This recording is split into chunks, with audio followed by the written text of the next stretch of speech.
Hello viewers, welcome to Sudha రసోయి.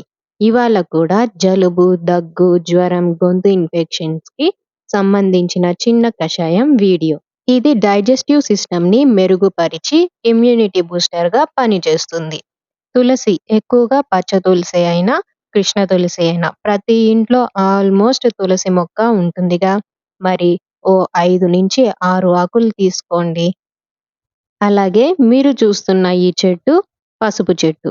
చాలా ఈజీగా పెరుగుతాయి. మా ఇంట్లో ఉంది కాబట్టి పచ్చి పసుపు తీసుకున్నాను.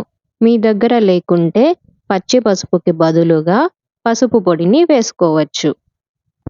వాష్ చేసి పక్కన పెట్టుకున్న తులసి ఆకులు 10, బెల్లం తురుము 20 నుంచి 30 గ్రాములు, పసుపు చిటికెడు. స్టవ్ పై ఓ గిన్నెలో 1 గ్లాసు అంటే 250 ml నీళ్లు పోసి మిరియాల పొడి 1 చిటికెడు, అల్లం లేదా సొంటి పొడి చిటికెడు, దాల్చిన చెక్క పొడి 1 లేదా 2 చిటికెలు, తులసి ఆకులు, పసుపు, బెల్లం వేసి లో ఫ్లేమ్ పై సగం నీరు అయ్యే వరకు కాచాలి. స్టవ్ ఆఫ్ చేసి ఓ గ్లాసులో ఫిల్టర్ చేసి తాగగలిగినంత వేడిగా తాగితే జలుబు, తుమ్ములు, దగ్గు, గొంతు నొప్పి నుంచి ఉపశమనం పొందవచ్చు.